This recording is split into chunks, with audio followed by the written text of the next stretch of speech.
멀게 느껴지는 법, 주목할 만한 법안들을 소개합니다. 김독수의 법안 프리즘. 자, 우리 지역 국회의원들이 어떤 법안을 발의했는지 살펴보는 시간입니다. 김독수 전 국무총리 정무기획 비서관 스튜디오에 나와 계십니다. 어서 오십시오. 안녕하세요, 김독수입니다. 한강 작가의 얘기는 언제 들으셨어요? 어제 뉴스를 보고 들었는데요. 네. 제가 그 뉴스를 듣자마자 제가 SNS에 그렇게 올렸습니다. 뭐라고? 노벨 문학상 한강. 네. 나랑 동갑인 것만으로도 영광이다. 동갑인 것만으로도. 예, 70년생인데요. 아주 영광입니다, 진짜. 네, 예. 진짜.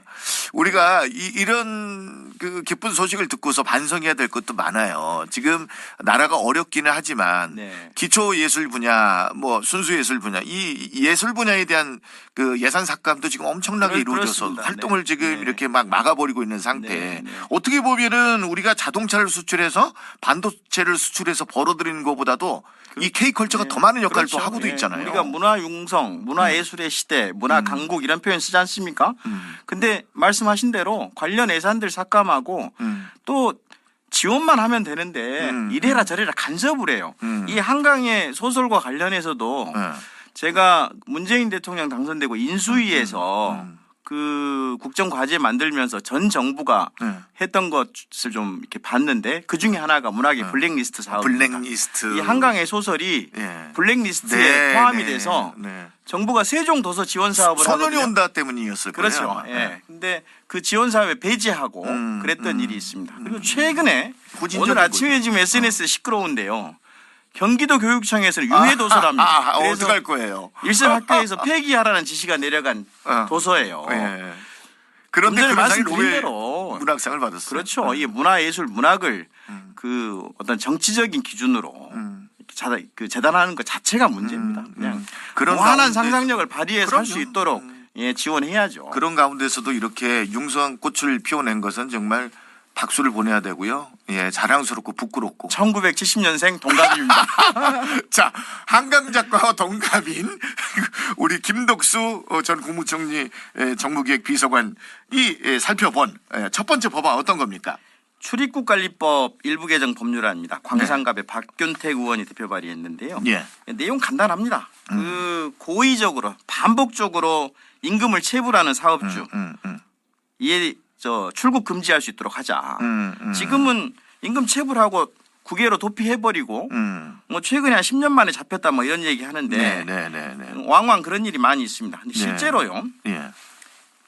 올해 현재 그 체불 임금 체불로 기소 중지된 사업자가 8,000명이나 된다. 와, 그렇게나 상당수가 많습니까? 해외로 도피해 있다는 거죠. 오. 그런데 노동자들에게 임금으로 생활하는 노동자들에게 음. 이 체불 임금이라는 건 생활을 못하게 하는 수준이에요. 그럼요. 그렇잖아요. 그럼요. 예. 유리지갑이라고 하잖아요. 네. 왔다 가는 거예요. 예. 그런데 그걸 체불하면 생활이 안 되는 거죠. 음. 그런데 이렇게 도망가고 그래서 이제 이 사람들을 해외로 못 가게 하자. 예. 그 재미있는 자료가 하나 있는데 우리나라 현재 임금 체불액이 작년 1조 8천억인데 네.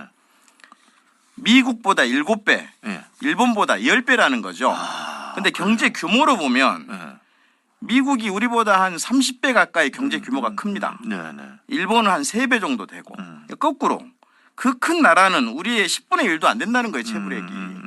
그 이유는 단호하게 그 처벌하기 때문이라는 거예요. 근데 우리는요. 그 1,000만 원을 체불했는데 뭐 노무사가 협의해서 한 200만 원으로 조정하자. 네. 그런데 그 노동자가 체불 노동자가 억울하죠. 네. 1,000만 원 받아야 되는데 예. 그래서 소송을 했는데 처벌 근거가 없는 거예요.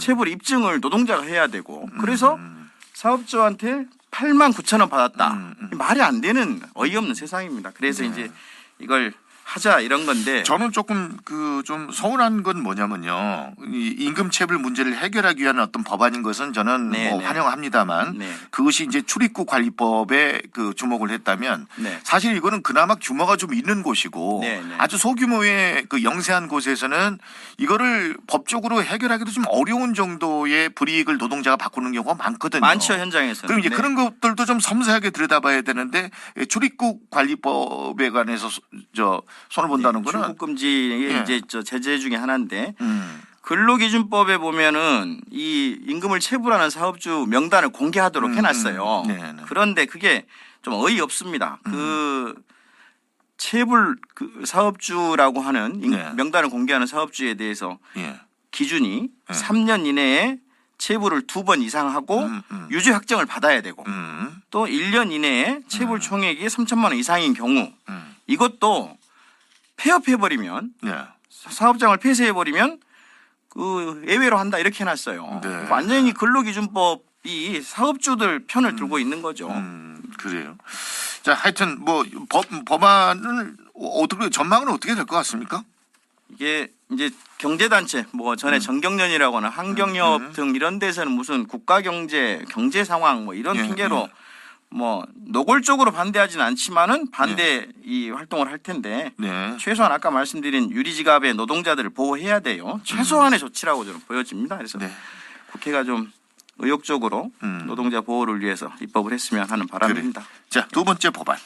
두 번째 법안은 동남 갑의 정진우 의원이 대표 발의한 예. 부정경쟁 방지 및 영업비밀 보호에 관한 법률 개정안인데요. 예. 이것도 내용은 간단합니다. 그간의 영업비밀을 침해한 경우에는 포상금을 지급하고 제재를 했는데 네.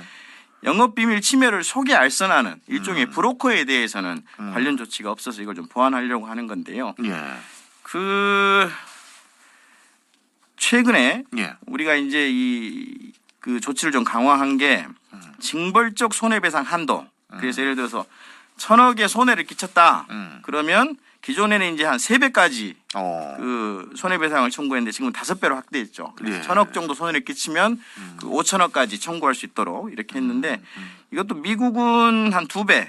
근데 이제 5배는 매우 그 강한 건데 중국이 지금 그렇게 하고 있다. 그래서 우리도 네네. 지난 8월부터 그렇게 했는데 이 영업비밀 침해와 관련해서는 아마 뉴스로 삼성전자 뭐 기밀을 일본에 팔았다 이런 뉴스 보신 적 있을 건데 일본도 그렇고 또 중국의 뭐 4조 3천억짜리 그렇죠, 그렇죠. 예, 예, 그것도 기술 반도체 기술이었죠. 그렇습니다. 예. 반도체 관련해서. 그러니까 이게 삼성전자 직원인 그 이 씨가 일본의 특허 컨설팅 회사를 차려놔요. 예. 본인은 삼성을 재직하면서 그래서 일본의 기밀도 이쪽으로 가져와서 거래하고 또 자기가 소속된 삼성전자의 자료도 갖다 유출하고. 근데 이런 경우들 그 정부는 특허청이나 국가정보원이나 매우 좀 단호하게 이